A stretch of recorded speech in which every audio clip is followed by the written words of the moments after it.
పోరాట పోయేదేమి లేదు, బానిస సంఖ్యలు అని ఆనాడు మహాకవి శ్రీశ్రీ గారు ఏ విధంగా ఎదుగుతారో మన తెలంగాణ రాష్ట్రంలో కార్మికులకు జరిగినటువంటి కొన్ని అంశాల మీద నేను మాట్లాడదలుచుకున్నాను.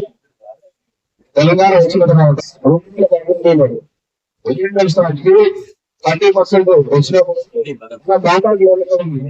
అప్పుడు మనకు 30 రూపాయలు కూడా రాలేదు. ఇవి కొన్ని చూపించాలంటే చెప్తున్నారు వేరే విధంగా అనుకోకండి. వచ్చింది కానీ మన ఆర్టిజన్ కార్మికులకు ఇంప్రూవ్మెంట్ తెలంగాణ ఇంప్రూవ్మెంట్ అనేది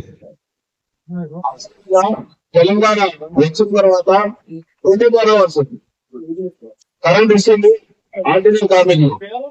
కానీ ఓఎన్ఎం స్టాఫ్ మాత్రం వచ్చింది.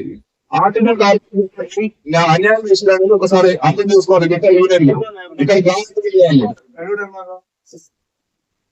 ఓఎన్ఎం స్టాఫ్ ఈబీఎం బేసిక్ ప్లస్ ఉండే కంటిన్యూ ఉన్నప్పుడు కానీ ఆర్టిజన్ కార్మికులు అవుతుంది.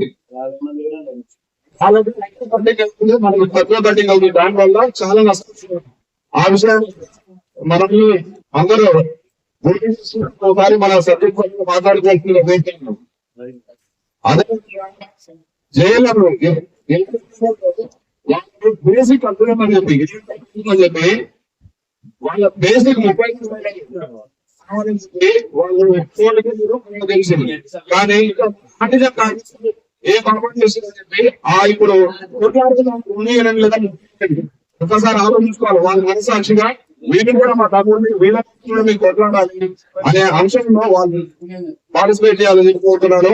అదే విధంగా మన కార్మికులందరూ ఇప్పుడు ఒక తాటిపైకి వస్తున్నారు కాబట్టి సంవత్సరాలు ప్రేమ గతం ఇది ఏం కావాలి ఏం కావాలన్నప్పుడు ఇప్పుడు జేఏసీ కన్వర్షన్ కోసం అందరూ ఒకదానికి వచ్చినప్పుడు వాటిని మూసుకొని మన గురించి కాకుండా వాళ్ళ యొక్క సమస్యల గురించి ఏదో చిన్న ప్రయత్నం చేస్తారు తప్ప మన కోసం ప్రయత్నం చేస్తలేము. కావున ఆ యూనియన్లో ఉన్న కార్మికులందరూ దయచేసి అర్థం చేసుకొని ఎప్పటికైనా సరే ఈ జేఏసీ తోటి ప్రయాణం చేసి మన యొక్క కన్వర్షన్ అనే గొప్ప సాధనని సాధించుకోవాల్సిందిగా కోరుతున్నాను. Thank you.